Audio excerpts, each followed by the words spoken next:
Yes, 10th class. कल हमने tonicity के बारे में पढ़ा था, जिसमें आइसो, हाइपर एंड हाइपरटोनिक होते।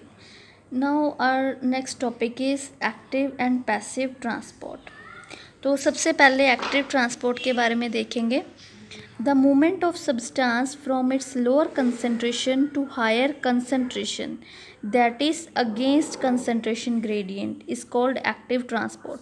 मतलब जहाँ पे ऑलरेडी जो कंसंट्रेशन है वो लोअर है, कम है, वहाँ से लेके जो सोल्यूशन है वो हायर की तरफ जाता है। हायर मतलब जहाँ पे ज़्यादा अमाउंट है किसी भी सोल्यूशन की, लोअर से निकलकर हायर की तरफ जाना, मतलब जो कंसंट्रेशन ग्रेडियंट है उसके अगेंस्ट जाना।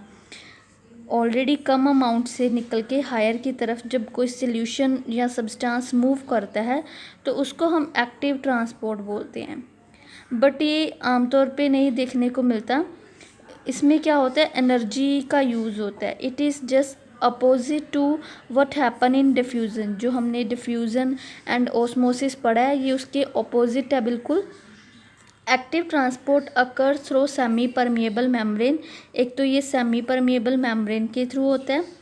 The cell membrane contain carrier molecules which transport the substance inside the cell and these carrier molecules are protein molecules. अब सेल के बाहर ऐसे कैरियर मॉलिक्यूल्स लगे होते हैं, प्रोटीन के मॉलिक्यूल्स, जो कि किसी भी सब्सटेंस को सेल के अंदर इनसाइड लेके जाते हैं against the concentration gradient. They need energy for picking and transporting ions और सब्सटेंस मॉलिक्यूल। अब उसके लिए उसको एक पर्टिकुलर एनर्जी की भी नीड होती है। Therefore the process need energy which is obtain from adenosine triphosphate, ATP जिसको बोलते हैं। अब एडिनोसाइन ट्राइफॉस्फेट जो है वो हमें हमारे ग्लूकोज से मिलती है। उसको फूड जो हम खाते हैं उससे जो एनर्जी मिलती है, उसका यूज़ करने के बाद वो ये ट्रांसपोर्ट का जो प्रोसेस है वो हो पाता है सेल के अंदर, जिसको हम एक्टिव ट्रांसपोर्ट बोलते हैं। नेक्स्ट आता है पैसिव ट्रांसपोर्ट, जो कि हम डिफ्यूज़न और ऑस्मोसिस में ऑलरेडी पढ़ चुके हैं। इसमें क्या होता है, एनर्जी का कोई यूज़ नहीं होता। और passive transport is the movement of ions and other atomic or molecular substance across cell membrane from higher to concentration toward its lower concentration। मतलब जहाँ पे हायर कंसंट्रेशन है वहाँ से लोअर की तरफ जाएगा।